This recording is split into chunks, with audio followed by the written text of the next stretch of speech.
అమావాస్య రాత్రి విశాఖపట్నం నగరానికి సమీపంలోని ఓ పల్లెటూరిలో సీతమ్మ అనే వృద్ధ మహిళ తన ఇంటికి తిరిగి వస్తోంది. 4 రోజులుగా ఇంటి వెలుపల ఉండి ఆ రాత్రి ఒంటరిగా ఇంటికి చేరింది. ఇంటికి చేరుకున్నప్పుడు చుట్టూ చీకటి అలుముకుంది. స్ట్రీట్ లైట్లు వెలగడం లేదు, ఇంటి వెలుతురు కూడా ఆరిపోయింది. గేట్ తీసి లోపలికి అడుగు పెట్టిన సీతమ్మ ఇంటి చుట్టూ ఉన్న నిశ్శబ్దాన్ని గమనించింది. ఇంట్లోకి ప్రవేశించి హాల్లో లైట్ వేసింది. ఆ వెలుతురులో ఇంటి మూలన ఉన్న ఫోటో ఫ్రేమ్ కింద ఒక చిన్న నోటు కనిపించింది. నేను తిరిగి వస్తాను అని అందులో రాసి ఉంది. సీతమ్మ ఆశ్చర్యపోయింది. ఆ రాత్రి సీతమ్మ మంచంపై పడుకున్నప్పుడు గదిలో చలికాలపు గాలి వీచింది. ఆమె కళ్ళ ముందు ఒక నీడ కదిలింది. అత్తయ్యా, నేను వచ్చాను అనే శబ్దం వినిపించింది. సీతమ్మ భయంతో లేచి కూర్చుంది. కాని ఎవ్వరూ కనిపించలేదు.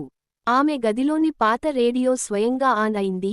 అందులోంచి ఒక పాత పాట వినిపించింది, ఆమె భర్తకు ఇష్టమైన పాట. సీతమ్మ గుండె వేగంగా కొట్టుకుంది. ఆమె భర్త రామయ్య 6 నెలల క్రితం మరణించాడు.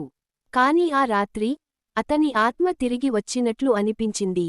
సీతమ్మ ధైర్యంగా లేచి, రామయ్య, నీవేనా అని అడిగింది.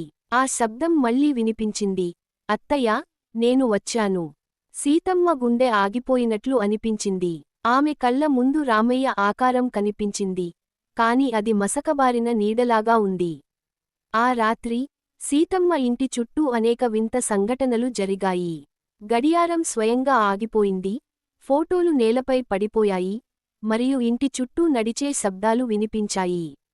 ఆమె ధైర్యంగా నిలబడి, రామయ్య, నీకు శాంతి కలగాలి అని ప్రార్థించింది. ఆ వెంటనే ఇంటి చుట్టూ ఉన్న చీకటి క్రమంగా తొలగిపోయింది, మరియు శాంతి నెలకొంది. అమావాస్య రాత్రి సీతమ్మ తన భర్త ఆత్మను శాంతిపరచింది. కాని ఆమెకు తెలుసు, ప్రతి అమావాస్య రాత్రి అతని ఆత్మ తిరిగి వస్తుందని. ఆమె ఇప్పుడు ధైర్యంగా ఎదుర్కొంటుంది.